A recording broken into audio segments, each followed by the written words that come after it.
It is Indiana in the Morning, presented as always by First Commonwealth Bank here on AM 1160 WCCS and 101.1 FM. The Indiana County Commissioners are kind enough to take time out of their morning to come visit with us once a month, update us on issues that they are dealing with, and so we welcome them once more.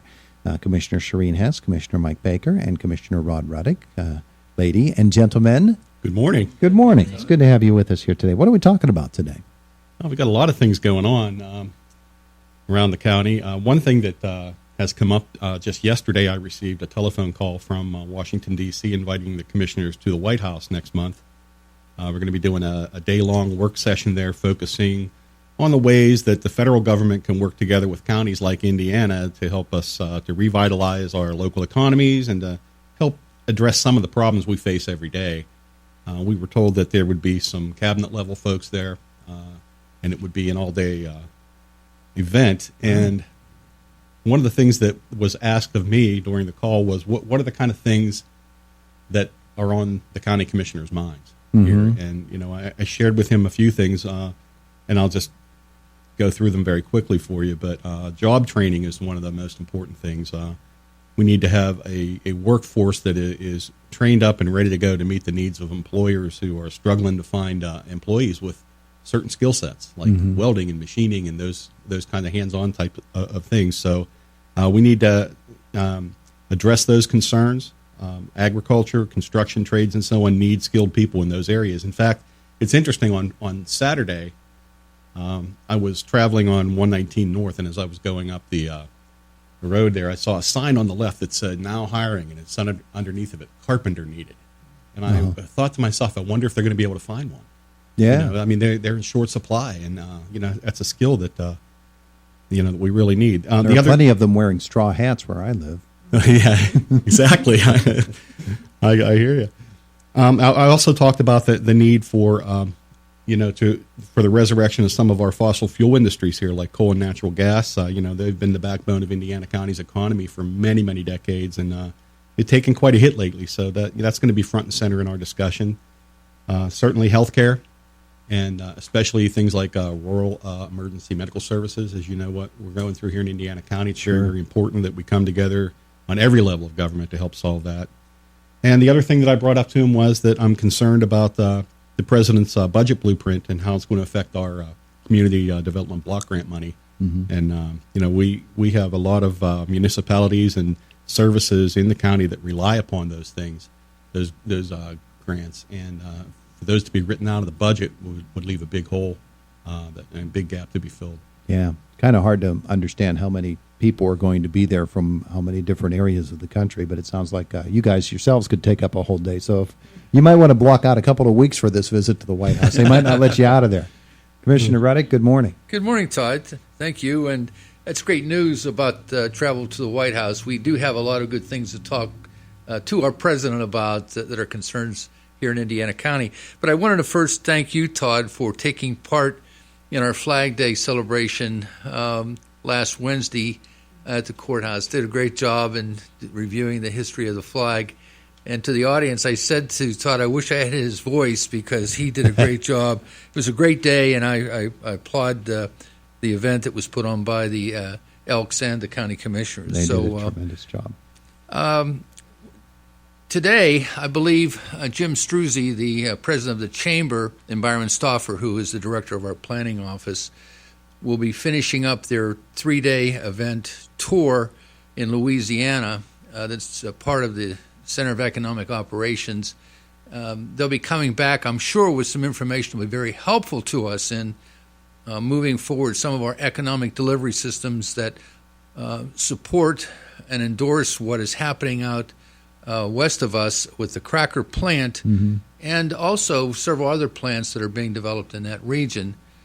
What I'm excited about is that they're spending time with small businesses to see what actually we can do and prepare in advance for the development of the cracker plant. What are the kind of useful commodities that we can provide and develop here in Indiana County and prepare for that so that we're ahead of the other counties? Not that we're in a competitive situation, but anyone who is in any kind of framework of growth has to be competitive today. So Sure. we're looking forward to their return and their report. Also, this week I'm going to be traveling Thursday night down to a veterans directors conference for the counties, and just taking part in their annual event. And I say that because we have a great support team with Brenda Stormer leading the charge here in Indiana County. Some great organizations, VFWs, Legions, support teams. And then I'm going to, in July, my wife and I are going to just take a side journey and go to Columbus, Ohio, to go to the national convention, and I'm going to go in and work with the veterans leaders there for one afternoon. So, but it'll be a nice journey, and I'm sure that'll be exciting too for me, because it'll be my first time in that particular setting. It's interesting about the comment that Mike had made regarding his thoughts on what are the issues facing counties today. And we talked a little bit this morning, and I said, there's another item that on that list is still framing Indiana County's shortfall, and that is optic fiber, the delivery of technology into our rural sectors of Indiana County. And I think everyone knows that we have been fighting that issue for years. Certainly I have done since I have been part of the commissioner's team. We're making progress. I think we've done all the right things to move forward. A lot more work to be done. The other day I received a phone call from Jim Wagner, who is the director for the Armstrong Indiana County Intermediate Unit, and he wanted me to set up a meeting with the Armstrong County Commissioners and also with our hospital leadership and our IUP leadership to talk about what the future is from our vantage point, that we can work with the school districts to move technology forward. Many school districts are in the process of upgrading their technology plans, and they need to know what's out there in store for them so that we can work together so those plans really are meaningful as we move forward into the next century. So I'm excited that we're doing that, and I'm pleased that he called for our assistance. And the last item I just wanted to mention is that we had a great meeting not too long ago on transportation here in Indiana County to talk about some of the programs that PennDOT is putting forward and supporting those endeavors. And on Monday, the three of us will be traveling to Pittsburgh, PA, to the Southwestern Pennsylvania Commission, because there's an important vote coming up on a transportation link here in western Pennsylvania that's drawn a lot of regional interest, national interest, I think, and that's the Mon Valley Expressway. So we're going to go down and hear a little bit more about that and take part in that discussion. Terrific. There's a lot of things to react to in that. But let's get to Commissioner Shireen Hess and say good morning to her. Good morning. Hello. Hi, how are you? Wonderful. Good. What's going on with you today? Well, I'm continuing to lead our Sustainable Economy Task Force, and it all dovetails with the many things that Commissioner Ruddick and Commissioner Baker are talking about. We're just looking at what's the next level of economic development in the renewable energy sector, in the sustainable agricultural sector, and what those kinds of opportunities are, and how we can marry up those resources that exist out there, and with the infrastructure and the work ethic that we have here.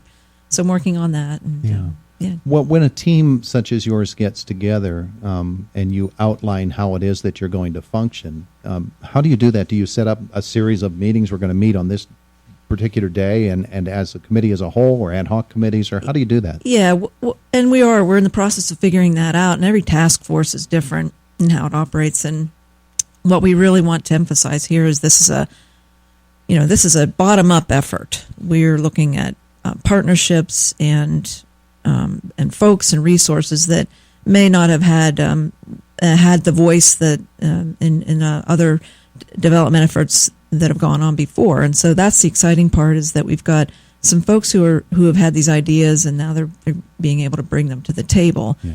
And so we want to work with our Chamber of Commerce and our economic development folks and our development corporation folks and the nonprofits that exist and the community development efforts that are going on, trying to just coordinate everything for a unified effort to bring uncover what jobs might exist, figure out, as Commissioner Baker's talking about, how to get those folks trained. I know our technology center is working on some training efforts related to renewable energy sector. So all these things are happening, and now it's time to marry them up, and that's what we're hoping for. It's interesting what you speak of, what Commissioner Ruddick speaks of, and then the meeting that Commissioner Baker spoke of. Yeah. And an example of how all of these things seem to be on their own separate islands, and we need to bring them together. Yes. Rod mentioned the technology and working with the schools. The schools have wonderful capabilities in terms of getting out electronically and through the internet, all of these wonderful programs. Hospitals can work in that same way. All these different agencies can, but then, boom, they come up against this roadblock of people don't have access to high-speed internet in Indiana County. And so all of those plans mean absolutely nothing unless you can bring them all together and make something workable. If a kid is being offered the opportunity to do distance education at IUP or through his own school, but he can't get the internet to function because he's doing it on old dial-up or on a satellite that is not reliable, it doesn't mean anything. It's a real delicate balance in rural America. Yeah, as a matter of fact, in my conversation with Jim Wagner, he said, sort of a conundrum that we're going through is that when they did some surveys for the school districts, they were asking students who are in some of these rural sectors, do they have connection? And they said yes. And we're thinking, how do they have it? Because they don't really have the connectivity that we're talking about. So what they're talking about is the old dial-up system that is so antiquated and so slow, they don't know really what is available to them, and we've got to get that to them. Yeah. So we've got to change, I guess, how we're doing business to some degree, but we also have to go out and do some work with our rural sectors to get that information correct and understand exactly where we stand in every part of both Armstrong and Indiana County, because we share a lot of the networks between the two of us. So. Yeah, we need to change the conversation from this is what it could do to this is what it does. And we may not be able to do it as a standalone county. We may have to do it in cooperation with some other government entities, maybe some other counties and so on. We may have to come together and work some partnerships to get it done. Yeah. Hey, one other thing I wanted to mention was that this is a big week for the Indiana County Fire Chiefs Association. They have their annual convention this week, and they have a memorial service tonight, 7 o'clock. And I believe that the Pennsylvania Fire Commissioner is going to be there. So I'm going to be there tonight. I know that starts, I believe, at 7 o'clock. And then I'm going to make a few welcoming remarks, and then I want to remind everybody that there's a lot of events going on, Battle of the Barrel this week, and all kinds of different competitions and so on to highlight what our firefighters do. And the one special thing that's going to be going on today is that the Chiefs Association is going to be recognizing the contributions of female firefighters across Indiana County, including the very first fire chief who was a female from Rossiter Fire Department is going to be honored. There you go. We're looking forward to that, and I think they're going to have a great week. So if anybody gets an opportunity, get the family together and let's go. Is that Cherry Hill Township? That's Cherry Hill Township, Penn Run. There you go. Lady and gentlemen, thank you so much for being with us this morning. Thank you, Todd. It's AM 1160 WCCS 101.1 FM.